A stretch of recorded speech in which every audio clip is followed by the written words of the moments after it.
بازار مرکزی شهر جایی که نبض زندگی احساس می‌گردد و روحی مردم مایند. راهبرد بازار با درک همین معنی دائما کوشش به خرج می‌دهد که اینجا دائما نظام باشد، احترام باشد و البته انصاف. خاصه امروز که بیماری کووید 19 در کار دسترس نمودن مال و اموال، خاصه مواد خوراکه و نیاز اول و معین ساخته نرخ آن صدا بلند می‌نماید. محدودیت‌ها جاری می‌سازد، مشکل‌ها پیش می‌آورد و طبیعی است که این همه با همیان خریدار خاصه نفران کم بضاعت و نیازمند تاثیر می‌رساند.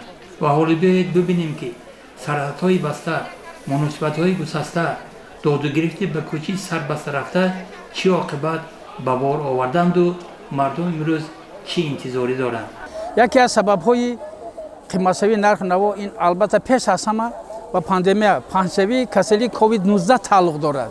برای آنکه محصولات روغن، محصولات غله‌دانگی این بیشترین این چیزهایی که در بازار نرخ آنها بلند شدند. باید همین را قطع کنیم که محصولاتی که از کشورهای دیگر می‌بیارند اونها البته با پول‌های خارجی می‌بیارند، هیچ وقت با پول‌های سامانه نه. برای همین هم نرخ آنها نسبت دیگر محصولاتی که در تاجیکستان استحصال می‌کنند نسبتاً بلند می‌باشند.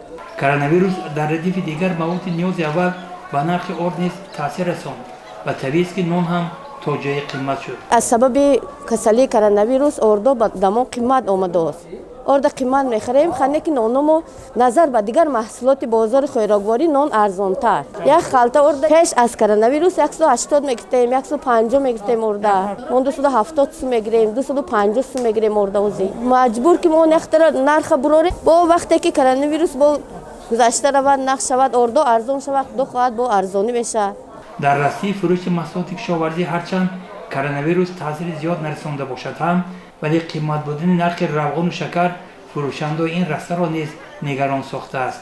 از جهت سرحدها محکم بودن من محصولات خارجی دهقانی من اینو نسبت به آرد، قند، روغن محصولات خارجی دهقانی ما ارزان تر است. ما هم حرکت میکنیم که همینا با مردم با نرخ ارزان فروشیم. پیشتر 1 کیلو قند 6 سوم 7 سوم بود.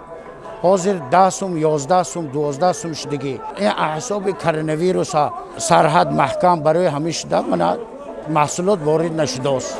بازار مرکزی چون روزهای دیگر امروز هم سیرادن بود و بعد این مصاحبه با چند نفر خریداران احساس نمودیم که این طبقه جامعه نیز تاثیر بسته بودن سرحدها را احساس نموده است.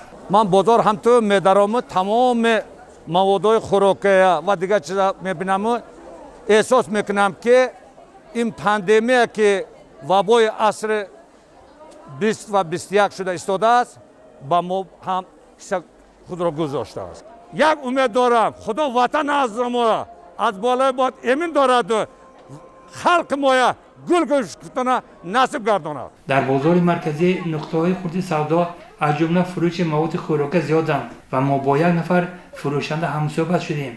اینجا هم از کرونا ویروس یادآور شدند و سخن گفتن علاقمند و تاثیربخش به انصاف. به فکر من که از سبب محکم شدن سرحدها از سبب کرونا ویروس نرخ و نواهای بعضی چیزها از آن جمله روغن، شکر، قند، آرد قیمت شد. من باوری دارم که به خواست خدا با کرونا ویروس از تاجیکستان می رود و نرخ و نواها باز ارزانی می شود باز. وقتی کرونا ویروس تاثیر کرده از اردو قیمت شده 250 255 شد از با خدا باشه من 230 35 شده که اردو ارزان نه. اگه سوداگرا انصاف کنه فروشندگان روی انصاف کار کننده همه چی خدا خواهد ارزانی و با انصافی نه کسی که انصاف داره برکه میگیره. از روی معلومات‌های مسئولان سایه تندرستی عیان گردید که حالا تعداد گرفتاران کووید 19 در تاجیکستان به مراتب کم شده است. کاش چنین باشد زیرا سرحدها همان وقت گشاده میشوند. مناسبت‌ها همان وقت برقرار می‌گردند که اگر این وبای از سیاره ما از جمله تاجیکستان و همسایه‌های او را تر ساخته باشد.